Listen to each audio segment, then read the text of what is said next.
अभी रिसेंटली इसरो ने पूरी दुनिया को हैरान कर दिया गाइस। नाजरीन, भारत ने अपना 5 साला मेगा स्पेस प्लान पूरी दुनिया के साथ शेयर कर दिया है।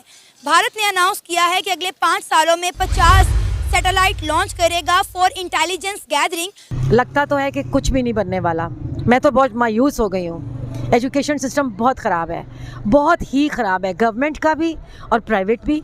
जो कि मिलिट्री सैटेलाइट होंगी और इंडिया और पाकिस्तान और चाइना और इंडिया के बॉर्डर पर ये सैटेलाइट नजर रखेंगी। कि पाकिस्तान ने भेजे तो 3 से 4 भेजे, वो भी चाइना की मदद से। तो हम कब इस सेक्टर में आगे बढ़ेंगे? क्या वजह क्या है? हमारे हम अपने एजुकेशन पे काम नहीं कर रहे। देखिए, इंडिया वाली स्पेस में नहीं, हर चीज में आ गया है। इंडिया को इतना कुछ करने के लिए हमारे लिए ज़रूरत नहीं है। हमारा किसको नहीं पता, ऑलरेडी हम एक्सपोज हैं। इससे ज़्यादा क्या एक्सपोज होंगे कि आप मिलिट्री स्पेस बना के यानी कि हमारे पे नज़र रखें। क्या जाना है, किसको नहीं पता। पाकिस्तान का अल्लाह माफ़ करे डिफाल्टर होते होते बचा है। जो हालात पाकिस्तान के चल रहे हैं, इस पर नज़र रखना मेरा नहीं ख्याल बनता। अगर सिर्फ हमारे लिए इतना खर्चा कर रहे हैं तो मैं कहूँगा ना करो, छोड़ो। इस तरह है कि हर चीज़ दिखाई नहीं देता है आपको। इनका पता नहीं है कि अभी वो आपको सेटेलाइट इधर खड़ा करके नहीं दे सकते। पतंग तो नहीं है। हाँ ना, लेकिन यह है कि वो खड़ा करके नहीं दिखा सकते, बिल्कुल पतंग नहीं है। लेकिन जब लॉन्च करते हैं तो बाकायदा तौर पे उसे अनाउंस किया जाता है कि जी हमने ये ऐसे। तो फिर हमें एटम बम भी नहीं दिखाया गया। रॉकेट टेक्नोलॉजी में पाकिस्तान बहुत आ गया। रॉकेट कौन से, जो वॉर हेड्स हैं उसमें पाकिस्तान आ गया, तो इंडिया दूसरी सेटेलाइट में आ गया। ठीक है, इट्स फाइन।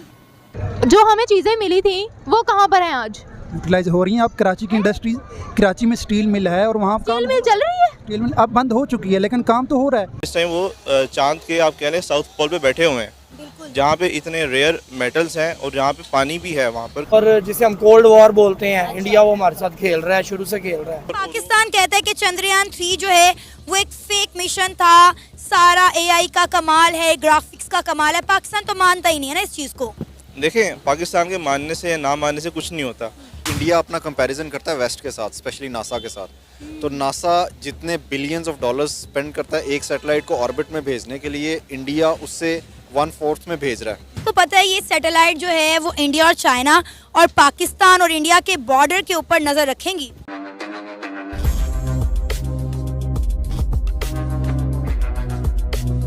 ये सैटेलाइट कोई ऐसी वैसी नॉर्मल सैटेलाइट नहीं होंगे, ये इंटेलिजेंस गैदरिंग के लिए होगी, मिलिट्री सैटेलाइट ये होगी। क्या कहेंगे इंडिया के इस प्लान के ऊपर?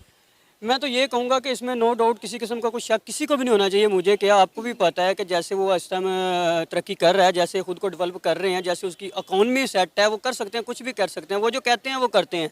आप चेक करें, चांद पर वो सेकंड वो गए हैं, पहले वो यानी कि यूरोप में से गई है, एशिया में जो फर्स्ट कंट्री वो इंडिया पहुंची है। हमारे पाकिस्तान से पूछा गया आप चांद पे क्यों नहीं जा रहे, कह रहे हमने जा क्या करना, हमारे परचम पे चांद है। तो हमारे पास तो करने के लिए बातें, हम बातें ही कर सकते हैं।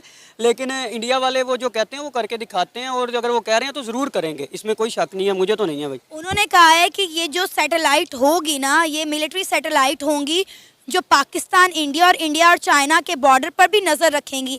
अगर हम देखें तो डिफेंस सेक्टर में इंडिया ऑलरेडी काफ़ी ज़्यादा एडवांस है, काफ़ी तरक्की कर चुका है। और इस तरह की सैटेलाइट क्या पाकिस्तान के लिए ख़तरा साबित हो सकती हैं?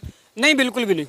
क्योंकि मेरी बात सुने, इंडिया को इतना कुछ करने के लिए हमारे लिए ज़रूरत नहीं है। हमारा किसको नहीं पता, ऑलरेडी हम एक्सपोज हैं। इससे ज़्यादा क्या एक्सपोज होंगे कि आप मिलिट्री स्पेस बना के यानी कि हमारे पे नज़र रखें। क्या जाना है, किसको नहीं पता। पाकिस्तान का अल्लाह माफ़ करे डिफाल्टर होते होते बचा है। जो हालात पाकिस्तान के चल रहे हैं, इस पर नज़र रखना मेरा नहीं ख्याल बनता। अगर सिर्फ हमारे लिए इतना खर्चा कर रहे हैं तो मैं कहूँगा ना करो, छोड़ो यार, क्या कर रहे हो। हाँ, चाइना का कहा जाए तो हाँ, वो एक ताकत अच्छी है, उसके पास सारा कुछ है, उस पर रख सकते हो। पाकिस्तान पर रखने के लिए आपके पास कोई ऐसी वजाहत नहीं है। अच्छा, आप इंडिया के अगर स्पेस प्रोग्राम्स की बात करें तो हमने इस साल देखा 2023 में इंडिया ने चंद्रयान 3 मिशन लॉन्च किया, जिसके बारे में आपने बताया कि चांद के साउथ पोल में कदम रखने वाला इंडिया पहला मुल्क बना। इंडिया ने अपना सोलर मिशन लॉन्च किया। और सैटेलाइट तो लॉन्च करना मेरा ख्याल है इंडिया के लिए कोई बड़ा काम नहीं है। वो सैटेलाइट व्हीकल्स उनके पास मौजूद हैं, वो तो ऐसे चुटकी में जो है वो सैटेलाइट लॉन्च कर सकते हैं। लेकिन 5 सालों में 50 सैटेलाइट लॉन्च करना, ये कितनी बड़ी बात होगी, वो भी स्पेशली इंटेलिजेंस गैदरिंग के लिए। मेरा ख्याल है वो कोई भी काम कहते हैं ना तो उन्होंने का पूरा प्लान होता है। पता नहीं वो कब से प्लानिंग कर रहे हैं। जस्ट उन्होंने बताया अब शेयर यानी कि वर्ल्ड के साथ अब किया, उनका बहुत पुराना ओल्ड प्लान होगा। चांद का भी सरप्राइज ही मिला था, सुबह उठ के पता चला था कि इंडिया यानी कि चांद पे पहुंच गया, हम यहाँ पे ही हैं। तो यही बात होगी उधर भी। तो अगर 5 साल में कह रहे हैं ना तो कोई मुश्किल नहीं है। सैटेलाइट किसके लिए, पाकिस्तान चाहे कर सकता है लेकिन करना नहीं चाहते। पाकिस्तान ने इंडिया से पहले प्लान बनाया था। पाकिस्तान ने प्लान जरूर बनाया होगा, लेकिन पाकिस्तान ने आज तक अपनी एक भी सैटेलाइट लॉन्च नहीं की। हमने आज तक जितनी भी सैटेलाइट भेजी हैं वो चाइना की मदद से भेजी हैं।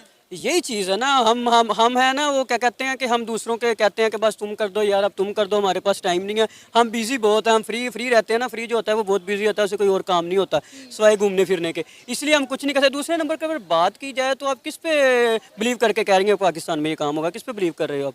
पाकिस्तान में पाकिस्तान ने हमेशा डिफेंस सेक्टर में इंडिया का मुकाबला किया है, मुआवजा किया है। हम हमेशा डिफेंस सेक्टर में ये कहते हैं कि हम इंडिया से आगे हैं।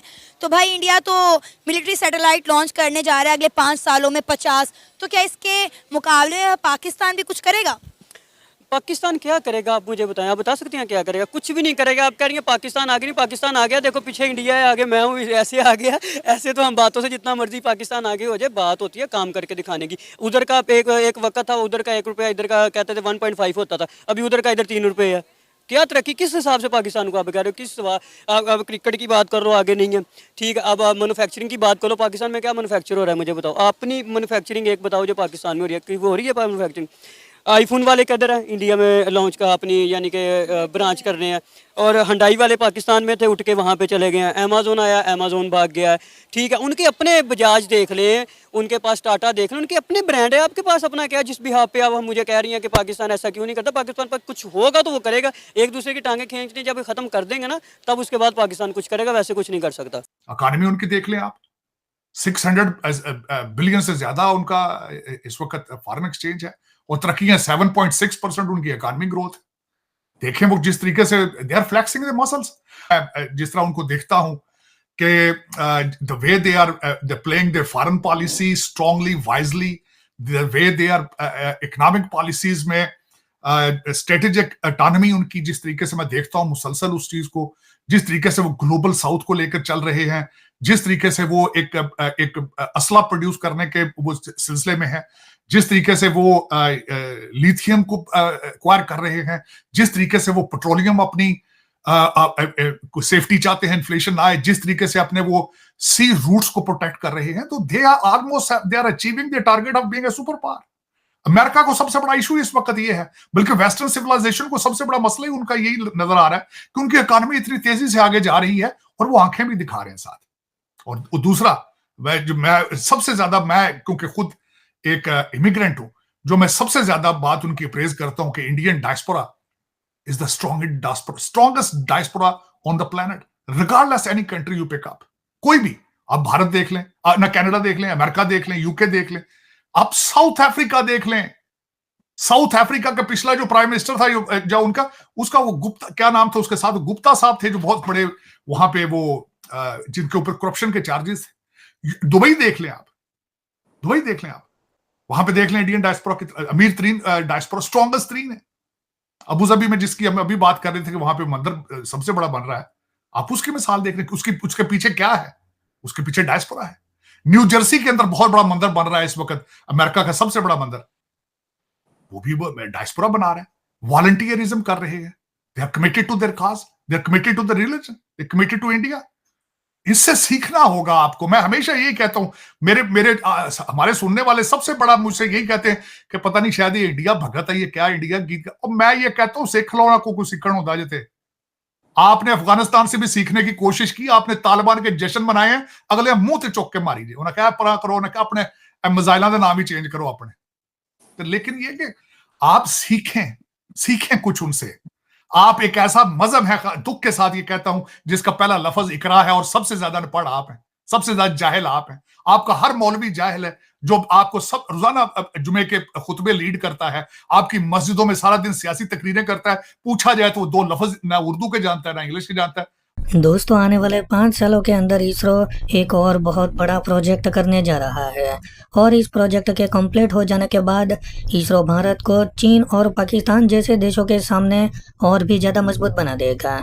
दोस्तों, हाल ही में इसरो के चीफ एस सोमनाथ के द्वारा यह घोषणा की गई है कि आने वाले 5 सालों में इसरो के द्वारा 50 नई मिलिट्री सैटेलाइट को लॉन्च किया जाएगा, और ये खबर चीन और पाकिस्तान के लिए बहुत ज़्यादा खतरनाक है। अभी इसरो के इस प्रोजेक्ट के संपन्न हो जाने के बाद भारत दुनिया का 4था सबसे ज्यादा मिलिट्री सैटेलाइट वाला देश बन जाएगा। दोस्तों, इन सैटेलाइट की मदद से भारत चीन और पाकिस्तान के ऊपर बड़ी आसानी से नज़र रख सकेगा। और यहाँ तक कि इन सैटेलाइट को इस प्रकार से डिज़ाइन किया गया है कि वो जब चाहे तब लेज़र की मदद से दुश्मन देश पर हमला कर सकता है।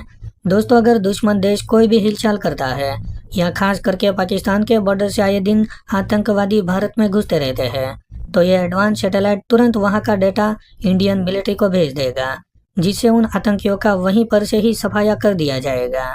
तो दोस्तों, आप सोच सकते हैं कि यह सैटेलाइट भारत के लिए कितने ज़्यादा महत्वपूर्ण है। तो दोस्तों, आज के लिए बस इतना ही। अगर आपको ये वीडियो पसंद आया हो तो वीडियो को लाइक कर दें और हमारे चैनल को सब्सक्राइब कर लें।